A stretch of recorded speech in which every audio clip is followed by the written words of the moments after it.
Nakalista sa mga testigo ng House Prosecution Team sa impeachment trial ni VP Sara ang court sheriff na pinagsasapak niya noong 2011. Mahalaga raw ang kanyang testimonya kaugnay sa alegasyong grave threats laban sa bise. Narito ang agenda report ni Isaiah Mirafuentes ng Abante. Ang Article 4 na naglalaman ng grave threats ang gustong unang isalang ng prosekusyon kapag nagsimula ng impeachment trial ni VP Sara. Base sa pre-trial brief document na nakuha ng Billionaire News Channel, kasama sa reserved witnesses ng prosekusyon ay ang psychiatrist para imbestigahan ang estado ng isipan ng bise at ang kapasidad niyang gawin ang pagbabanta.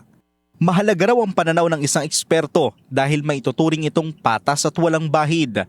We can establish an expert analysis, no, as to the seriousness. Nobody can actually be able to establish seriousness of these threats, no, other than, I guess, someone who has the expertise to objectively, no, assess the utterances. Kabilang rin sa listahan ng prosecution witnesses ang court sheriff na sinapak ni VP Sara noong 2011. Naganap ito habang nakaupo pa siya bilang mayor ng Davao City. It also speaks about the attitude that she is, yung impunity, the culture of impunity that we would try to address, no, and hindi dapat mangyari na ang bawat halal na opisyal ay pwede mo nang umaksyon sa bagay na hindi naayon sa ayon sa inyong tanggapan.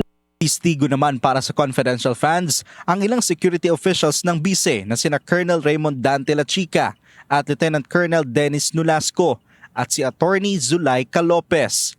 Isa si Lopez sa mga closest staff ni VP Sara na naging Undersecretary at Chief of Staff ng OVP. 10 araw na lang bago magsimula ang inaabangan trial at matibay ang paninindigan ng prosekusyon na malalakas ang kanilang mga ebidensya. Subalit sa huli, nasa kamay pa rin ng mga senator judges kung ano ang magiging kahihinatnan ng impeachment case laban kay VP Sara. Para sa agenda, Isaiah Mirafuentes, Abante. Manatiling nakatutok sa Billionaire News Channel. Sumubaybay sa aming social media accounts at mag-subscribe sa aming YouTube channel para sa mga bago at eksklusibong balita.